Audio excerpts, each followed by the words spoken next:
Hey, we're live. All right, good afternoon. Welcome to the House Environment Committee. We are taking up H86 and continue walkthrough and discussion with our legislative counsel, Michael O'Grady.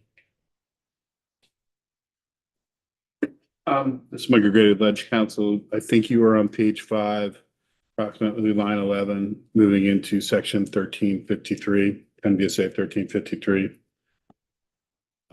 This is accept as provided in subdivision 2, which will be when there's gross negligence or recklessness. A certified commercial salt applicator, an owner, occupant, or lessee of real property maintained by a certified commercial salt applicator shall not be liable for damages arising from hazards on real property owned, occupied, maintained, or operated by that person when the hazards are caused solely by snow or ice, and any failure or delay in removing or mitigating the hazards as a result of the certified commercial salt applicator's implementation of the BMPs. Page 6, line 3 through 5, that protection from liability shall not apply when damages are due to gross negligence or reckless disregard of the hazard. All certified commercial salt applicators shall be presumed to be acting pursuant to the BMPs for application. Line 9 through 17, commercial salt applicator or one employed by a certified master commercial salt applicator is entitled to a rebuttable presumption that they are in compliance with the requirements of sections 1263 and 1264, provided that that presumption does not apply to requirements of a TMDL or an MS4 permit. Then the secretary may revoke certification after notice and opportunity for a hearing for a violation of the requirements of the subchapter, the rules of the subchapter, or provisions of the certification. Can you just, I'm going to go back to the rebuttable presumption. I know you talked about it the first time, but another wouldn't hurt us. Just remind us what it is. Sure. So there would be a presumption that a salt applicator who's certified is applying according to the BMPs, and consequently that there is no discharge under section 1263 or stormwater runoff that requires a permit under 1264. Otherwise, there's argument if that you're over applying that could result in a discharge or ultimately result in regulated stormwater runoff, which is what happens when a water's impaired for chloride. The most of the contribution is from stormwater runoff, and so that's when stormwater runoff gets controlled for chloride when it's impaired. But that presumption of no discharge does not apply if there's a TMDL, because you have to implement measures underneath that TMDL, and it does not apply when there's an MS4 permit, because there are requirements under an MS4 permit, or could be, for application. So generally you get a rebuttable presumption that you're not a discharge, but that might not apply under a TMDL or an MS4. Thank you. On page 7, in order to receive the liability protection, the commercial salt applicator or an owner, occupant, or lessee of the land shall keep a record describing the winter road, parking lot, and property maintenance practices consistent with the requirements determined by the secretary. The record includes the type and rate of application of de-icing materials used, the dates of treatment, and the weather conditions for each event requiring de-icing. The records are retained for 3 years. So now you're moving out of the salt applicator provisions and into the storage and disposal of salt. And First requirement is A&R shall require that all salt storage facilities owned by the state, municipalities, or other governmental entity be mapped on A&R's resource atlas. I'm trying to find Pete's input on that. So his comment was that this was where the replacement would happen with what you did for Senate Transportation.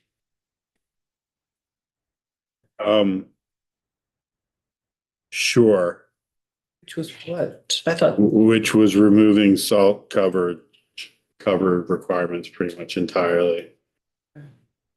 And instead having a report back on how to address coverage and movement potentially of salt storage. and then the next, he's, for some reason, in green. I'm looking at Pete Laflamme's submission from yesterday, members. Anyway, he crosses out the second part of the last sentence at the end of the sentence of N3, sub 3. Yep, so I think he either wants the entire section replaced or the specific edits in green, correct? No, I think we're keeping 3. I think he's okay with within 100 yards. So I'm looking at his comments and it says A&R recommends 1354 be replaced with language similar to that developed by myself. And then otherwise A&R recommends the markup included at last.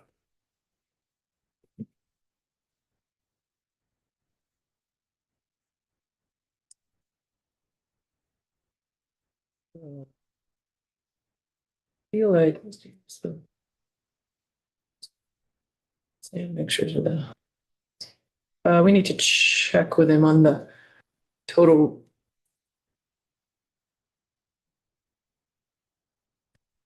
I guess I thought, and do other members remember this? I thought Pete was saying that within the 100 yards we were okay. Maybe in Lake Champlain. I don't remember that part. All right, we'll circle back. I asked a question about that and I thought he said it's everywhere. It wasn't within 100 yards of anything, every salt, collection. Well, the bill had 2 dates, one for within 100 yards and one outside of it. Okay, And I guess I thought we'd landed on. But Michael, your understanding is, well, the language you drafted for the Senate would have just said the whole thing needs to be studied before we make either of them a requirement? Yep. Okay. It seemed like the few that we had remaining in the Lake Champlain Basin was sort of a known universe. Okay, guess we need to circle back on that one.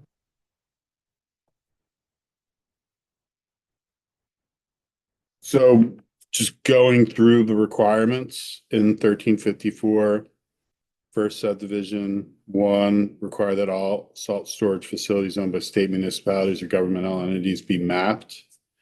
2, establish best management practices and an education program for management of state, town, and privately owned salt storage facilities and snow disposal practices to prevent runoff to surface and groundwater. 3, require all state, municipal, and privately owned facilities for the storage of salt or salt and sand mixtures that are within 100 yards, the surface water or drinking water source be undercover and managed to contain runoff on or before 2030. And that all other state, municipal, and privately owned facilities for storage of salt or and sand mixtures be undercover and managed to contain runoff on or before 2035. And Bartholomew. So that last bit was for those that are farther than 100 yards? Yes. Thank you. And similarly, page 8, lines 3 through 8, this is for coverage of storage of sand that's not mixed with salt. If it's within 100 yards of a drinking water source, coverage by 2030, and all other coverage by 2035. And then page 8, line 9 through 12, there to identify funds or funding sources that may be used to grant funds to facilities subject to the cover requirements. That would allow priority for grants to be provided to salt shed projects in municipalities with fewer than 1,200 residents. Oh, wait.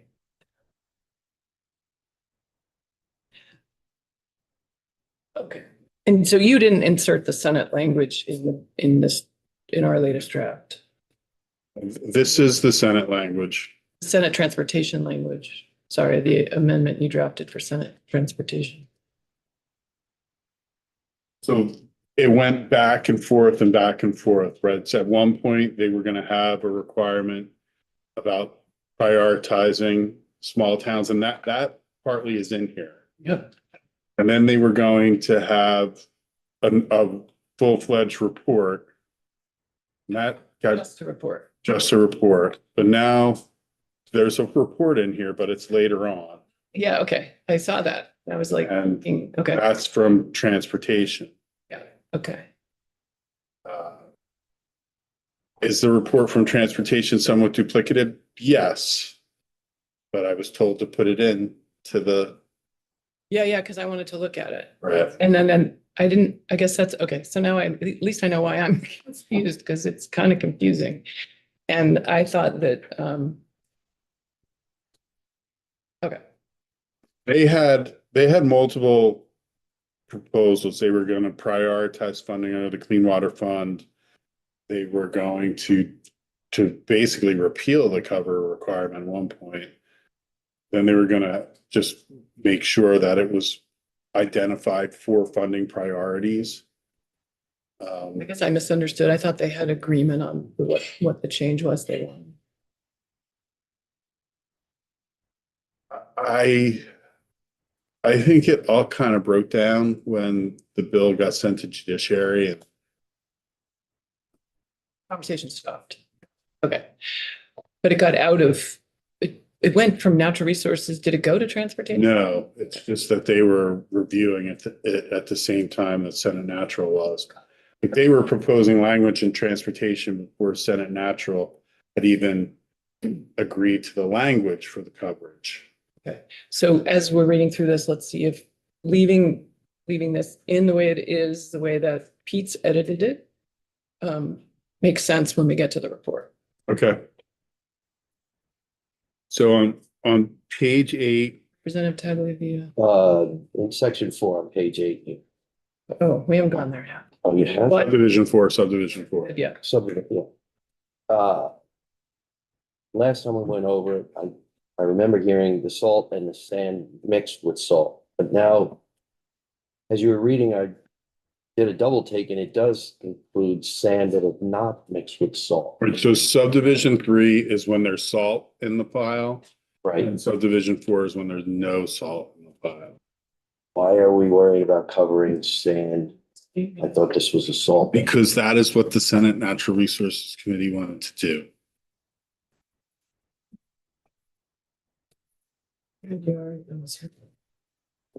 That's gonna crush small municipalities.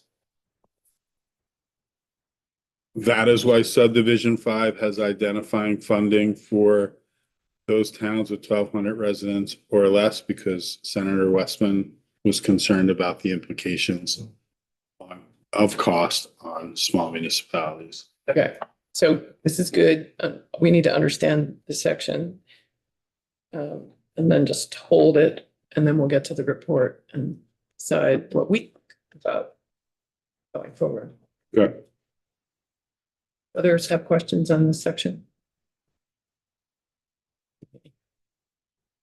Page 8, line 13, section 2, A&R shall adopt the best management practices by procedure or rulemaking.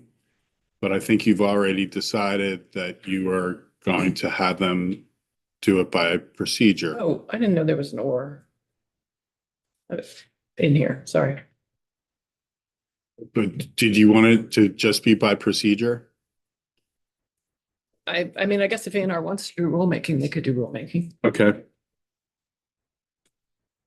And then the secretary shall adopt any procedure or rule establishing the BMPs for commercial application on or before November 1, 2026, for initial use beginning January 1, 2027.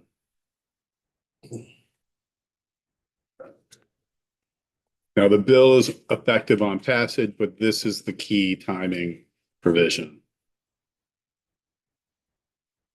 Then on or before November 1, 2026, A&R in collaboration with AOT identifies and makes changes to the Vermont local roads curriculum needed to support municipal salt applicators in meeting the purpose of this act, including training for BMPs for spreading salt on roads, parking lots, and sidewalks.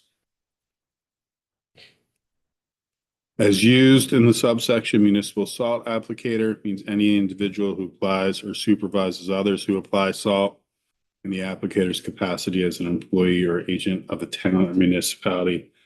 Does not include state employees.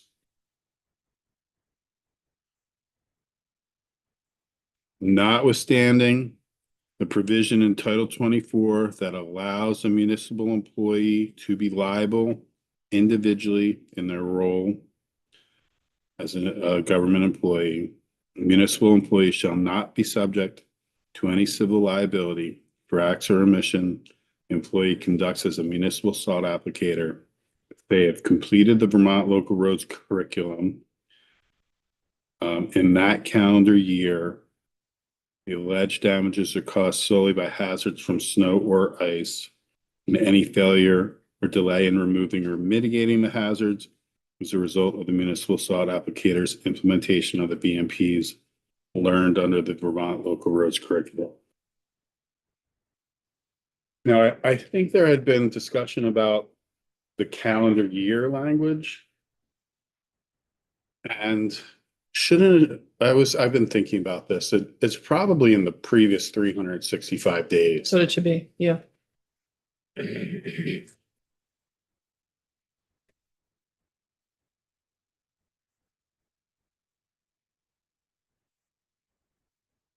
We need to also add that to this is the municipal section. Does it need to get added to the? No, they have to be certified every other year. So they have that overlap of winter. So, Someone going up on the roof with a ladder, but it's around the corner. I think it's hitting the rocks and reverberating into the room, the sound.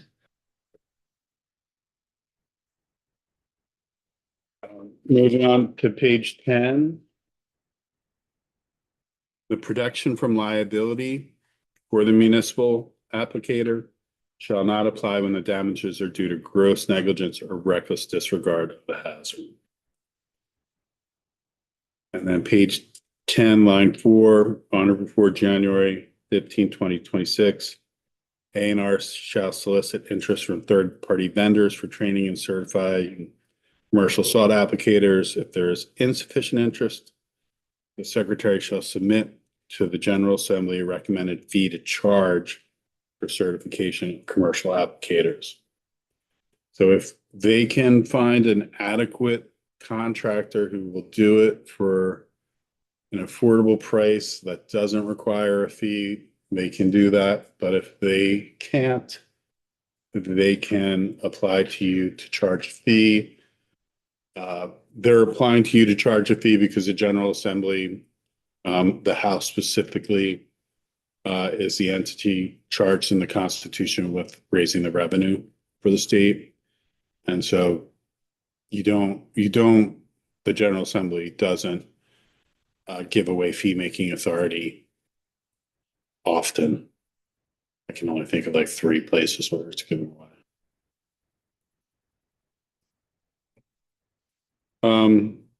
Then on page 10, line 12, section 3, this is the report on or before January 15, 2026.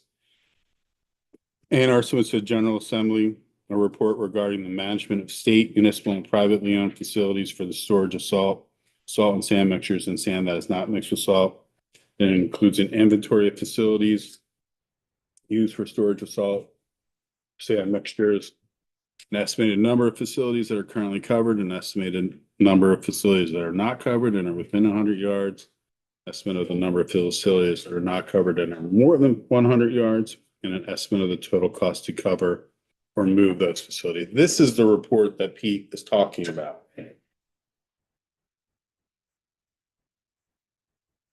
But having them in the same, having this in the same bill as the cover requirement doesn't make sense.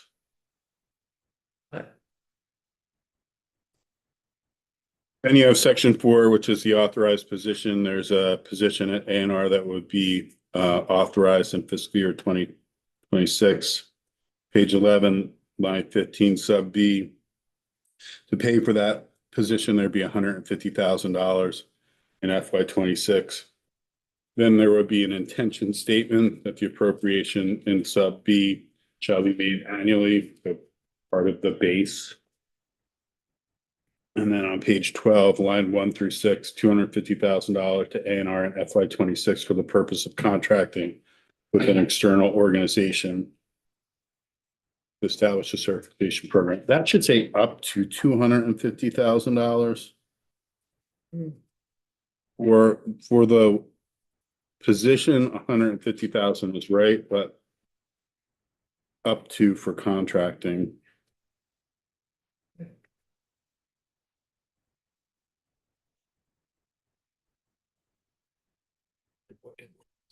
That would be page 12, line 2, where it says 250, it should be up to.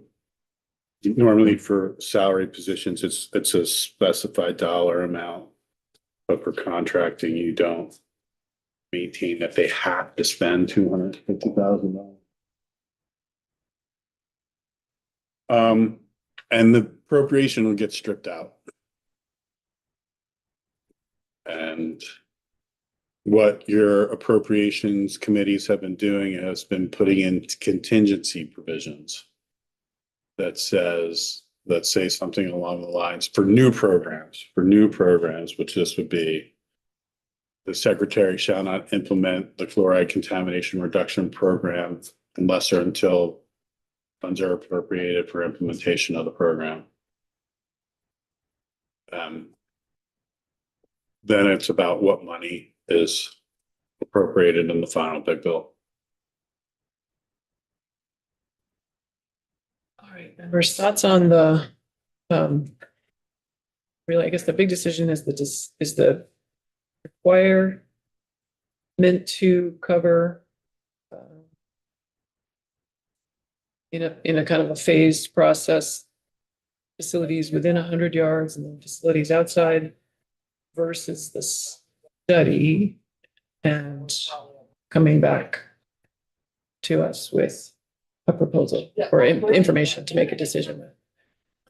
Representative Austin, Yeah, I'd like to know the rationale for covering sand. we're covering sand. Without salt in it. I mean, you don't need to give it to me now, but I'd like to know. It really is a runoff issue. It's because if it's not managed appropriately or not covered, it does pose a runoff threat and would be contributing sediment and whatever is attached to sediment, which can include phosphorus and other things. But not if it's not near water. Well, I mean, yes and no, no and yes.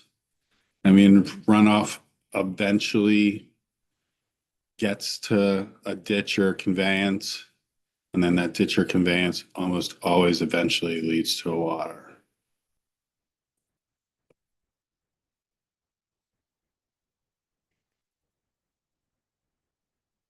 With that said, they're supposed to be managed for stormwater management. They're supposed to be managed so that sediment doesn't leave the site.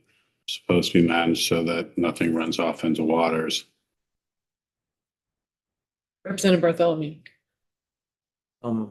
Obviously we have to control sediments, but I don't know what your sand piles look like in your town. There's one very close to my house that you drive up to the top of it, probably 50 yards up onto the pile, and the pile is probably the length of this building. Covering it would be impossible. It's huge. Very expensive. I mean, it's not, I mean, it wouldn't even be possible, an acreage that big. I don't know what your sand piles. I mean, it's the length of the State House. What? Your town's sand pile is the length of the State House? Most of them are. A lot of Well, I think what happens is they drive their trucks up.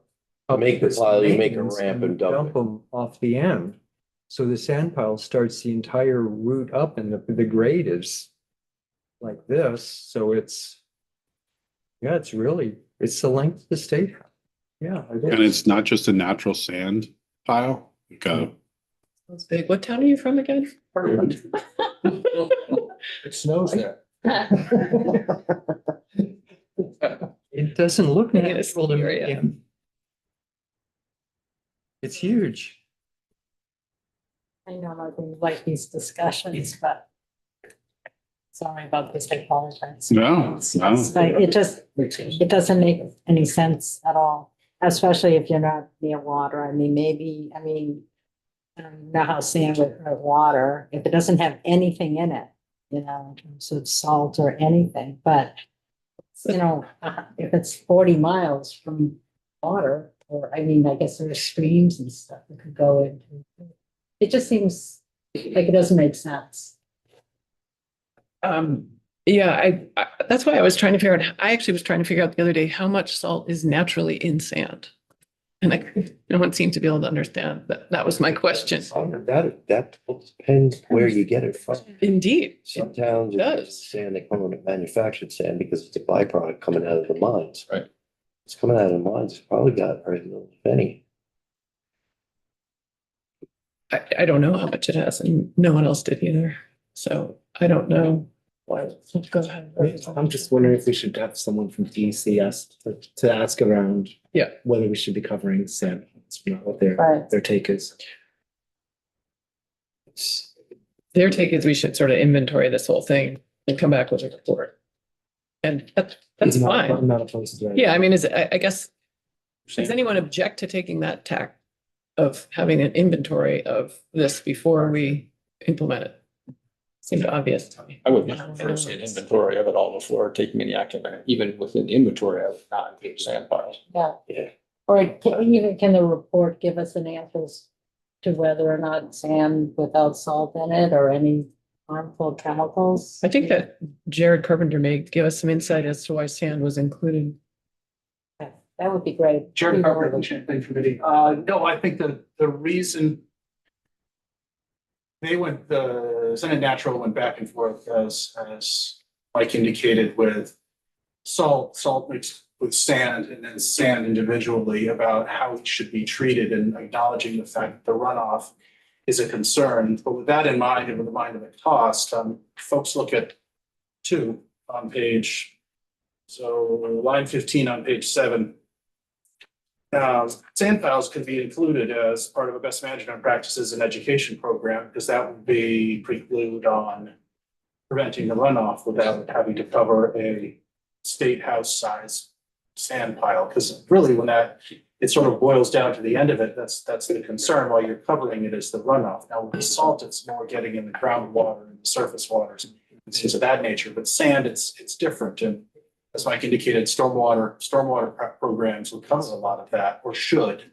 But having the agency suggest best management practices in an education program would be sort of a belt and suspenders for sand piles. If we don't- The belt and suspenders. If we don't require them to be covered, it actually might incentivize Where's your house? less salt use and more sand use. Just Hmm. a thought. Representative Pritchard. Yeah. Yeah, I mean, but that's all relative to the size of the town, the sand pile. It speaks to their affordability. So It also speaks to How much sand? the particular geology of your town, because I may be wrong, but I don't think we have a sand pile because we have a sand quarry in our town. And the town probably has a relationship with that sand quarry. one of the questions I have, Michael, and I just want to clarify so I understand it, because I'm concerned about the language. Page 4, line 7. establish standards for when and how salt and salt alternatives. Well, page 4. Yeah, establish other requirements deemed necessary by the secretary to achieve the purpose of this program. I mean, how broad is that statement? I guess I want to understand that. I mean, does that mean that if the secretary deems that there must be additional equipment required to meet this goal, that they have the authority under this line to say, okay, well, I deem that all commercial folks now must have a calibration system on their vehicles. I mean, it seems like it gives the secretary unlimited power. I mean, does it allow her to say, you know what, this isn't I deem that this is not a program that's voluntary anymore. It's going to have to be mandatory because we need to make it mandatory to meet these. I mean, what is that verbiage? I just want to understand clearly what authority that gives. It seems to me like it's unlimited based on what they deem. So the secretary wouldn't have authority to require that certification be mandatory because there's language in here that clearly indicates that it's a discretionary program. And where is that?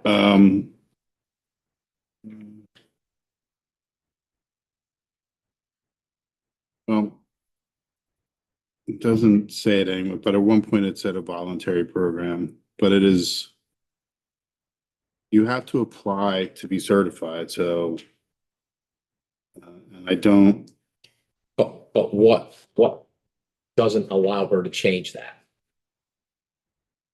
Because I deem it necessary to achieve this, that we're going to have to do this.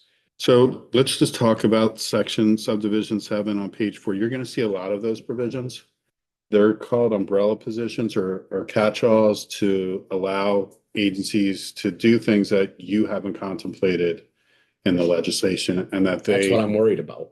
and That's what I'm worried about. they are generally necessary in order to implement programs. Otherwise, you're not going to implement a lot of programs. I cannot support this bill. I'm having a hard time supporting it anyways. I certainly can't support with that language. Just can't. I mean, I just think that it gives so much overreach.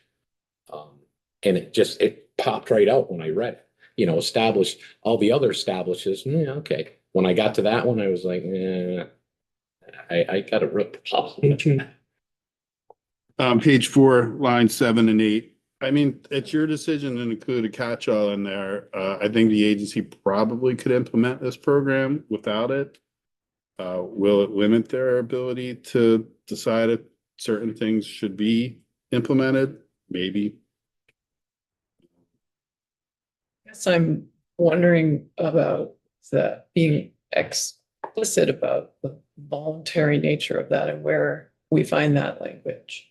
Or So it's not really in here anymore. It used to be on page 2. where did it go? Pardon? Where did it go? The bill has been revised multiple times. Maybe we need to do a side by side with as introduced, or did you have one of those? I don't even know. Sure. But if you want to be clear about its voluntary nature, shall establish a voluntary chloride contamination reduction program. Yeah. For the voluntary education, training and certification of commercial salt applicator. But what stops this from saying, you know what? I deem that it can't be voluntary anymore. Because if it's voluntary in statute, the rule cannot conflict with it. Statute always controls over rules or guidance or procedure. Representative Austin. So it could come back to the legislature and we could make it non-voluntary, but wouldn't it be tough to come back to the legislature? If you're clear clearer than it is right now. Team, we cannot get hung up on this. The work, I mean, we can insert voluntary into here and we can look at the as introduced version of this for sure. But this is a voluntary program. That is the intent of it. And it is, we've taken testimony. There are more people actually who are interested, who are practitioners who want to testify in favor of it. I don't think we should get too hung up over not trusting the agency when the point of the legislation is to put statutory boundaries around them and then have them be able to go do their job.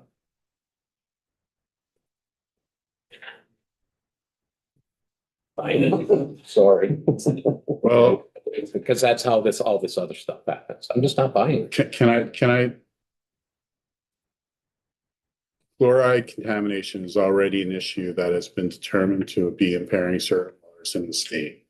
It is likely to be the cause of impairment in mineral waters.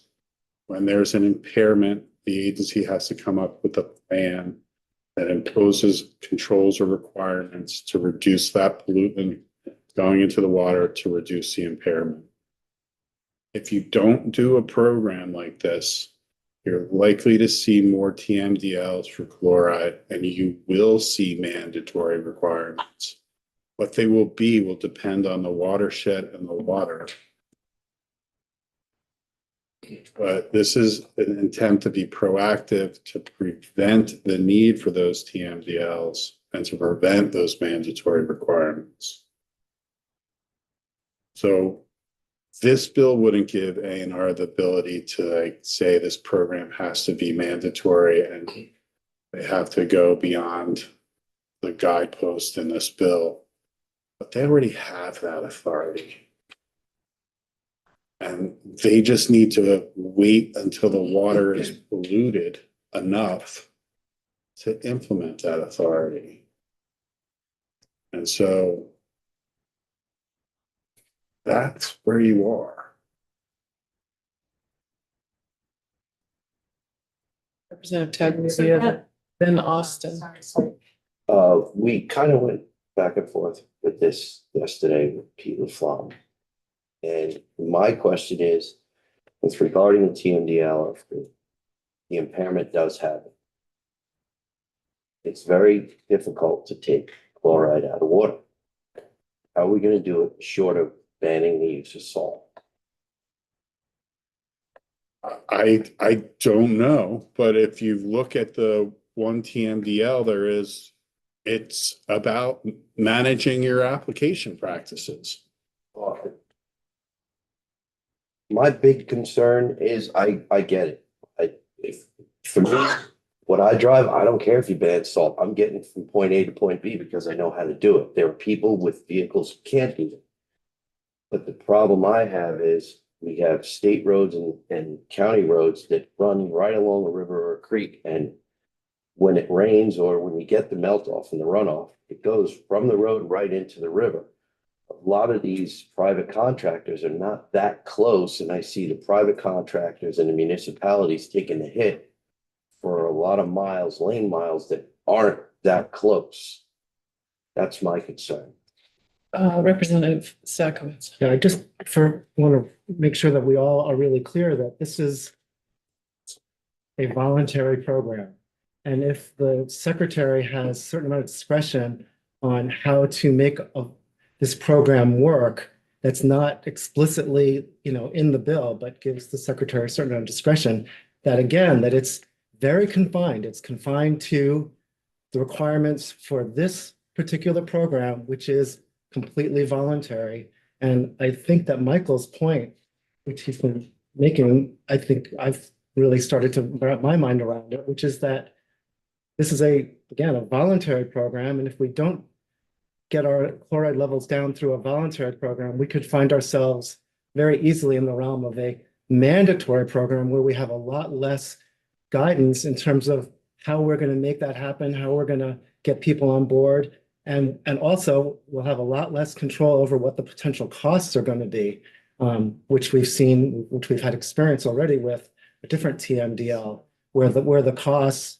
are not considered part of, are not entertained when you're considering the solutions. The solutions are going to be what they're going to be, and they're going to cost what they're going to cost. This is trying to get us ahead of all that heartache that we are currently going through with the Lake Champlain TMDL. And again, it's a voluntary program. We're not forcing anybody to enter this program.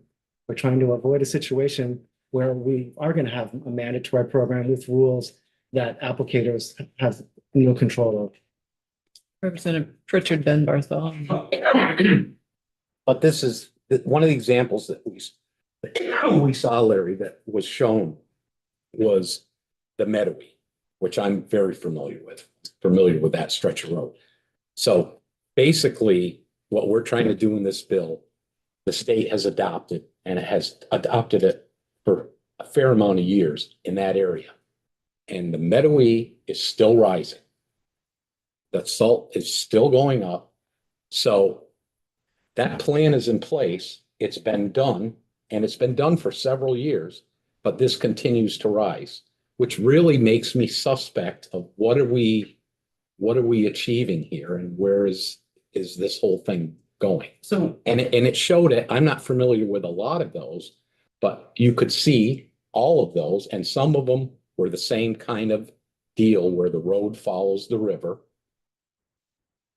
We're rising. We're rising. Maybe it would have been a lot worse.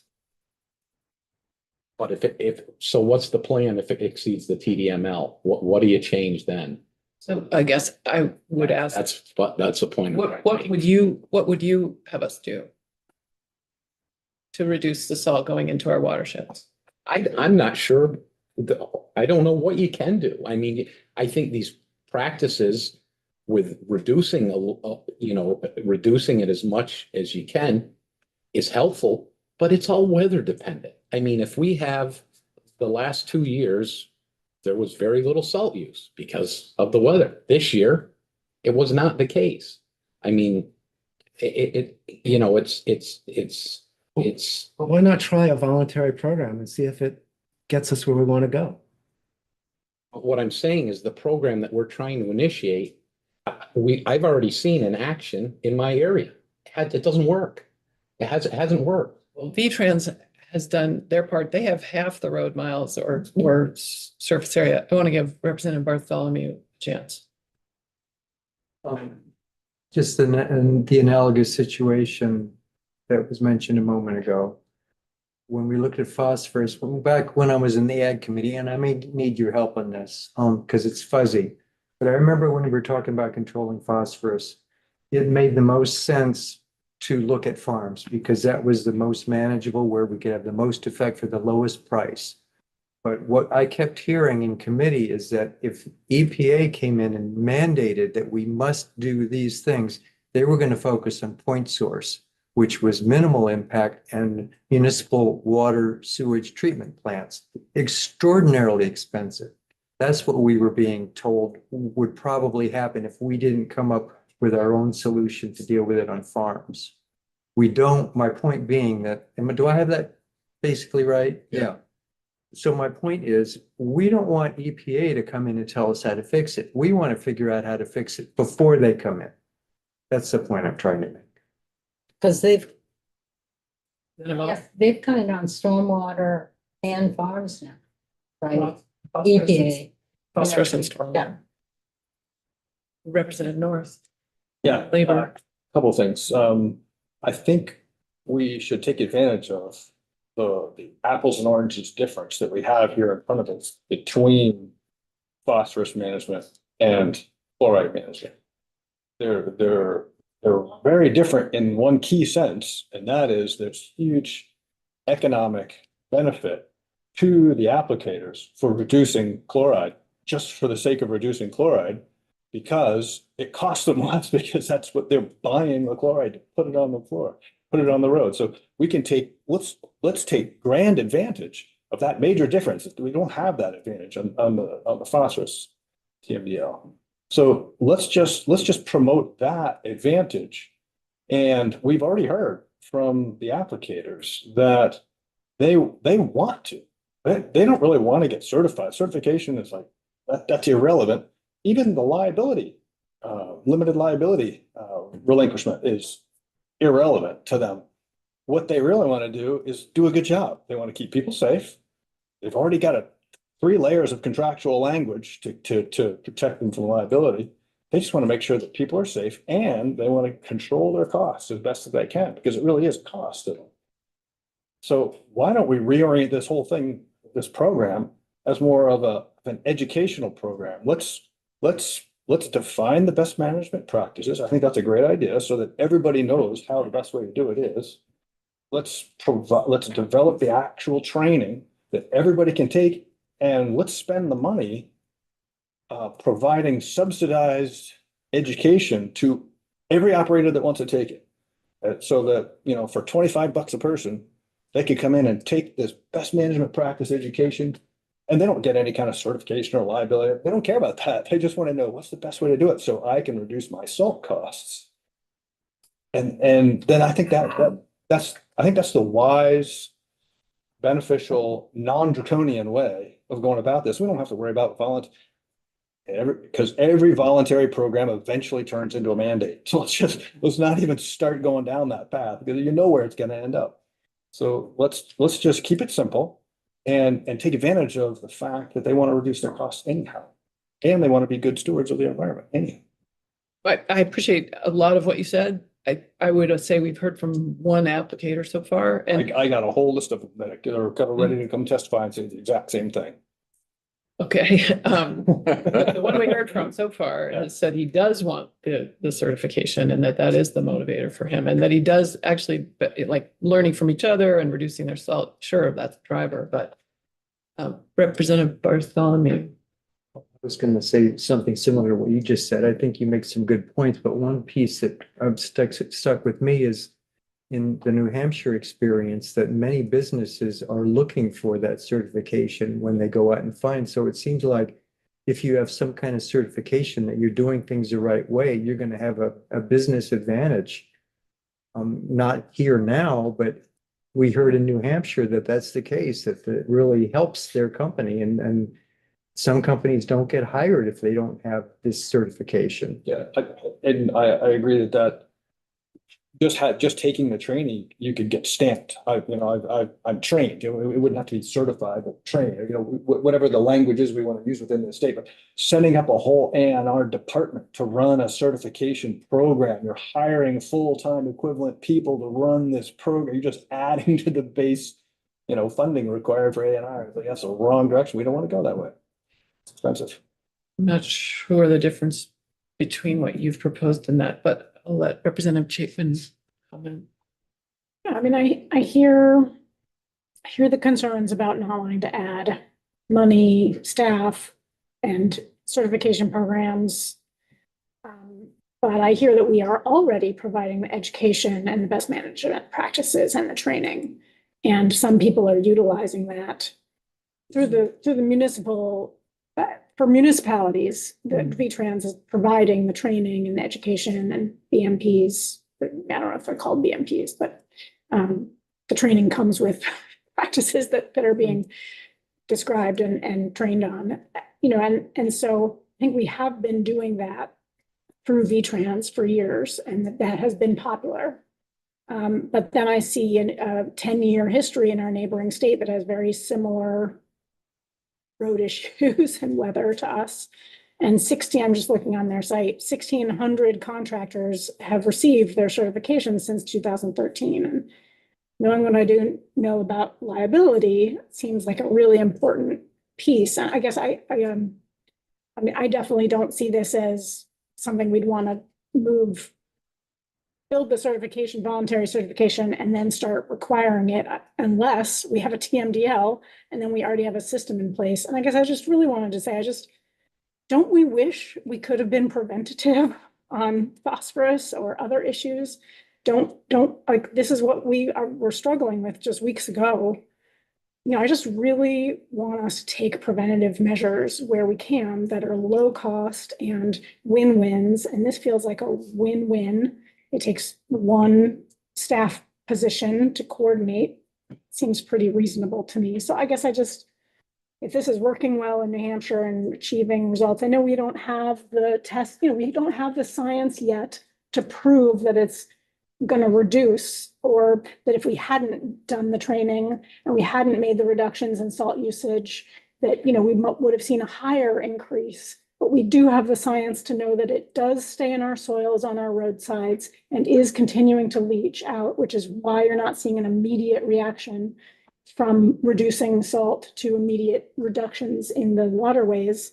We do have science that shows us and guides us. It is not yet clear exactly what that dip was, whatever that was, less than a decade ago. There was quite a dip in salt in many of our waterways, and they're still trying to figure out exactly why, but it does align with VTrans putting into place their own practices. So I think there's a lot of logic and science supporting the understanding that the only way to get to lower and change that trajectory of salt of chloride in our waterways is to use some of what we do understand.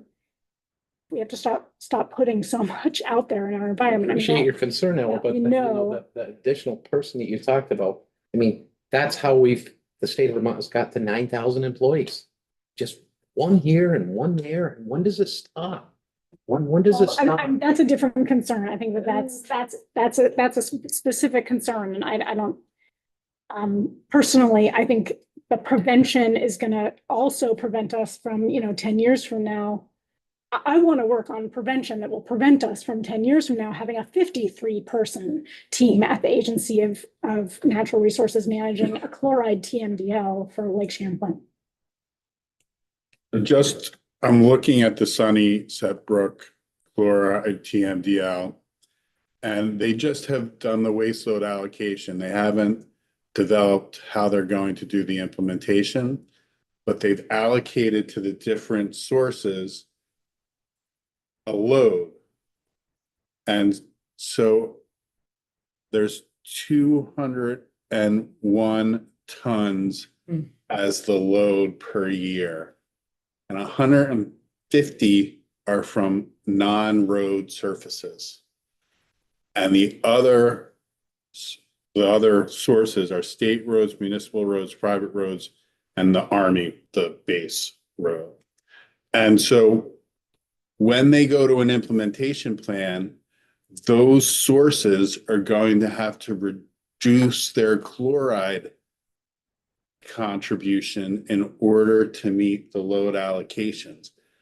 I don't know how they're going to implement it. They've talked about how it's really difficult to do that. But it's going to be a requirement at one point for all of those sectors in that brook.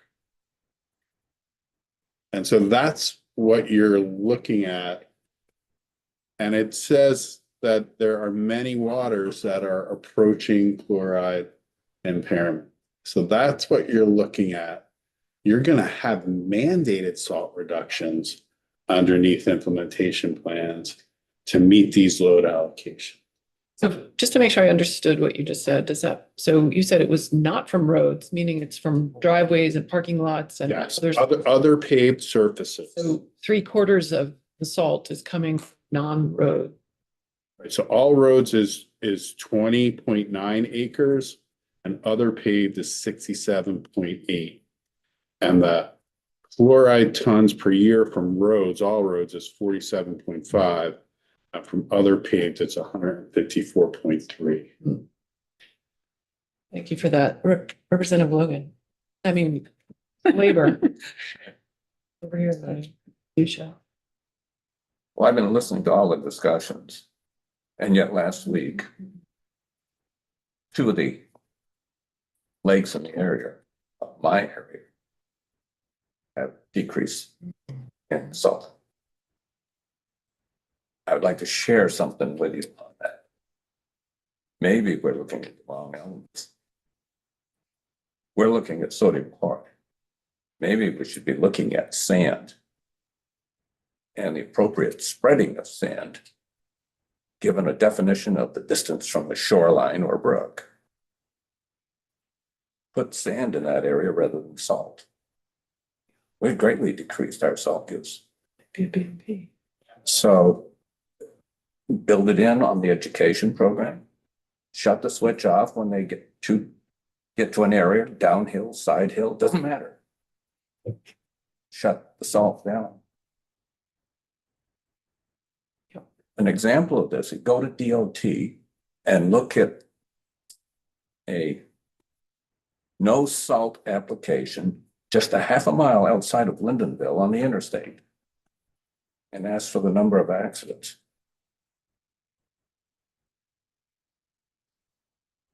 We should get out of the mindset the road's always going to be bare. Cover it with some sand. Yeah. It's a whole lot cheaper than salt, Yeah, it's damaging. less damaging, and can be built into a best management practice. You can buy into that. What's your thought? There's a report coming out of this, right? There's a report coming out this bill. If we add it, talking about that now, Representative Pritchard. I'm just wondering, maybe Jared would know the answer to this and just how it plays into this whole thing. All these tributaries and rivers and brooks and all these things that flow and eventually go to Champlain. What is their volume today as compared to what was 10 years ago? And does that have an effect on the salinity levels The volume of the flow? flows. I don't know. I mean, I would anecdotally, I'd say the flows are the same as they were 10 years ago, but I'm not. I'd have to look into something like that. I don't know. So in terms of this, the more salt, so it becomes more concentrated with a lesser flow or an increased flow. I mean, I do know some of the worst salinity conditions of, people have testified that some of the worst conditions are actually in August during drought conditions, because From the the flow chloride. level goes down, but the chloride level stays the same or starts leaching in from the groundwater. So, That's a volume issue though. there's the old saying, the solution to pollution is dilution. Yeah. If you put the same amount in a much bigger amount of water, you're gonna see less of an impact. Well, but we're seeing it in Lake Champlain, which is pretty Right. big. And I would assume that, this is up here is my case study. I mean, you look at the amount of salt that's put on the sidewalks here in the road and the parking lots. You've got the north branch that comes down this way, which is, I don't know, it's probably only about twice the size of this, the width of this room. And then it goes into the Winooski, which is probably 6 or 7 times. And so all of it flows into one area and it all goes into Lake Champlain. So I would think that if you're getting the TMDL in Colchester is a classic example because it's, as Pete said, it's surrounded by impervious surfaces. Just like the ones here, but not as much upstream. So I think you'd see a correlation between volume and impervious surface, especially in the towns.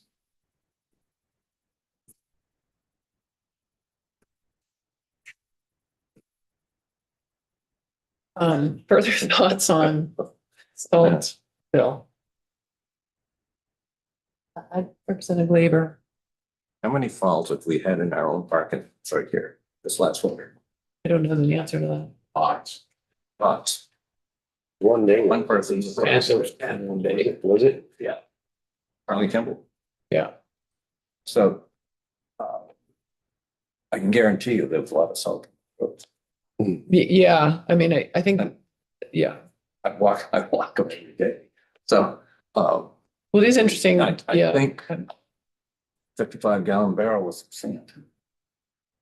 I Go walked back and get practical. here with this in mind, coming from my apartment this morning, and there was down the side of the street, a glare of ice just down the side of the road right above the State House. And I thought, is this an act of negligence? Is it an act of God? Is it an act of, and lo and behold, I managed to avoid it and not slip on it. Was pretty easy to do. So I think in some ways, I'm not sure.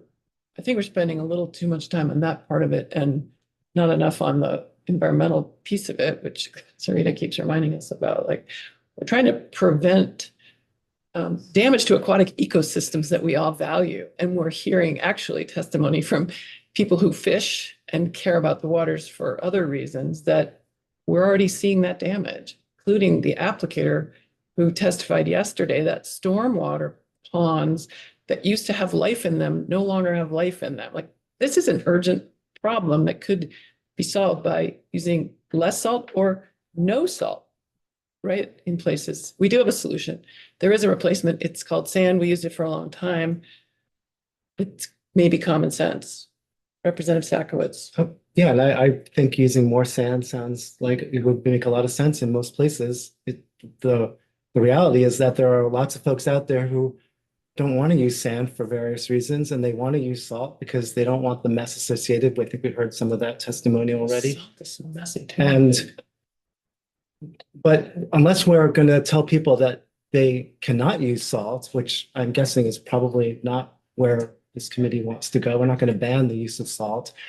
This bill is a way to nudge people in a direction to at least use less salt. And I think that's preferable to using more salt.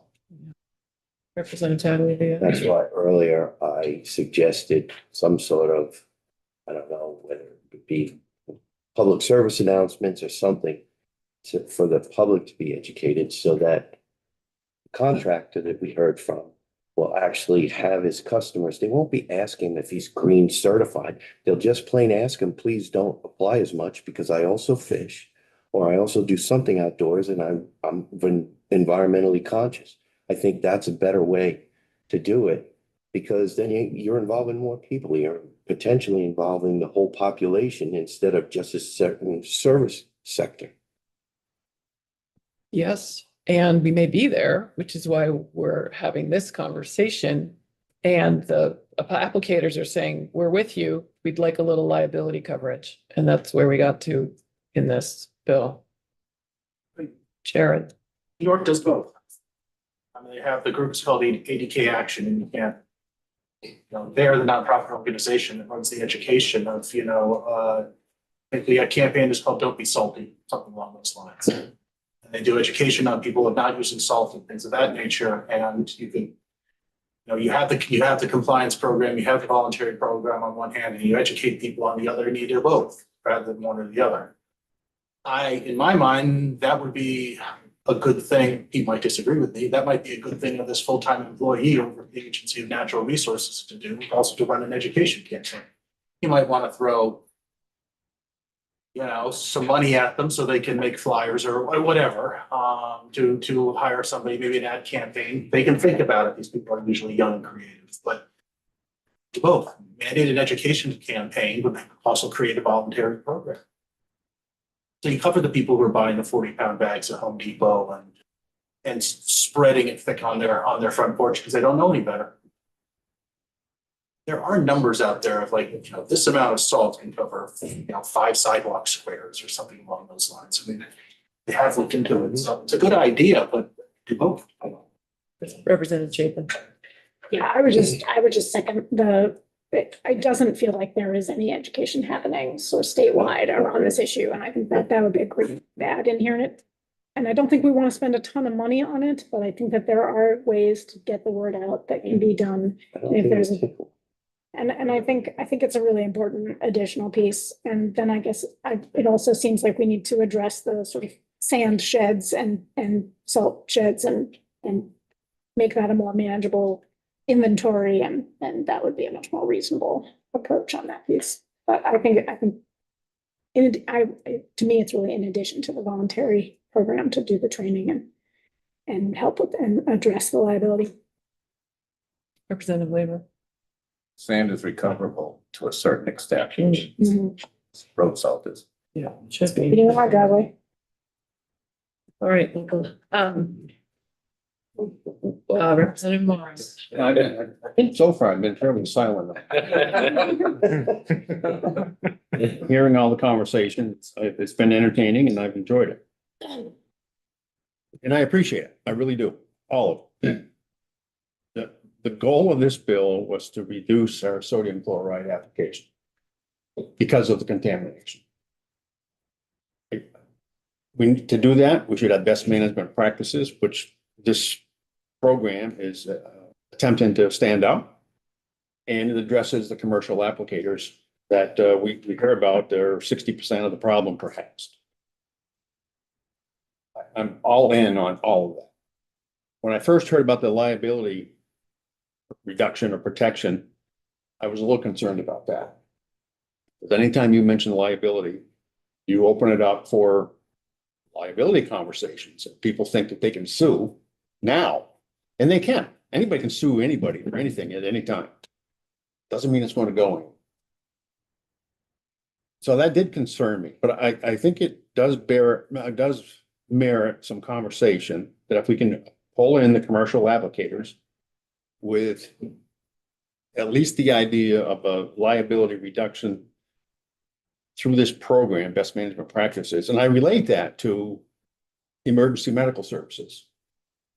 If one of you drops dead, or one of you, your heart stops and you fall down, I'm going to save you. You let me finish my story. You've already killed one of us. I'm going to do CPR as a EMS provider, and you're going to recover.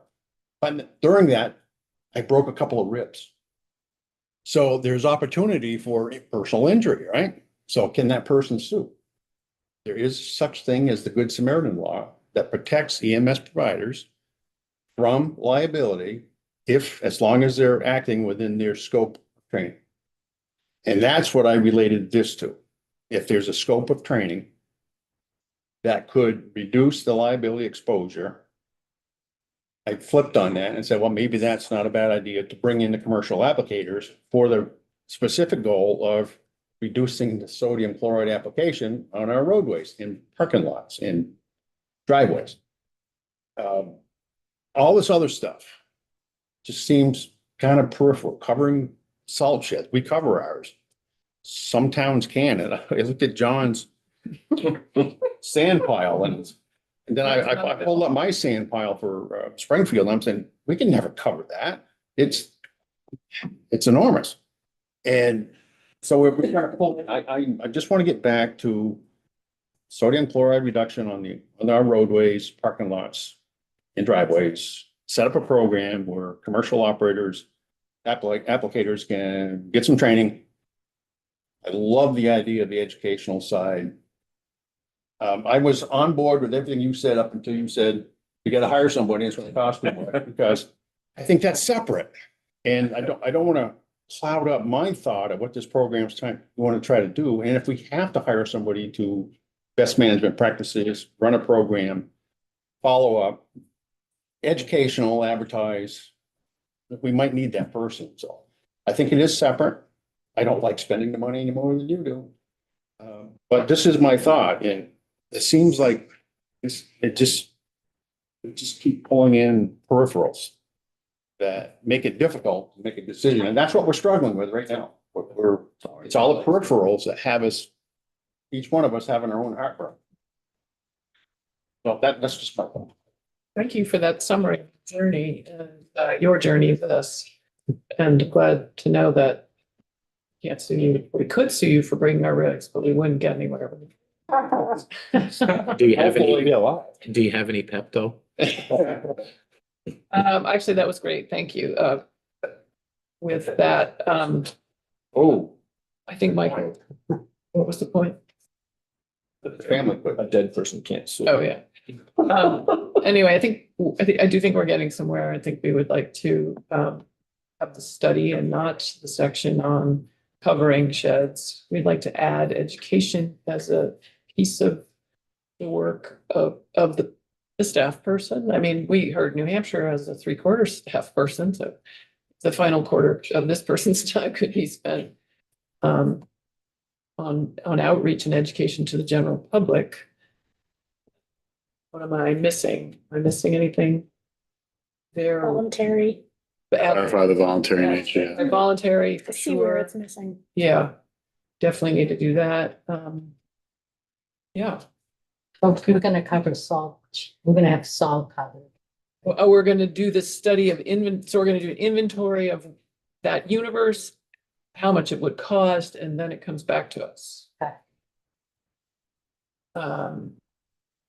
Great. Thank you all for a lively discussion and your patience, Michael.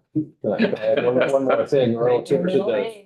Hold on, Just Representative. one more concept relative to the certification versus just purely an education system. The only reason you would go with a certification system, or one of the things that a certification system allows you to do, is charge a fee for your certification. Yeah, so the applicant or anybody who wants to be certified has to pay some fee.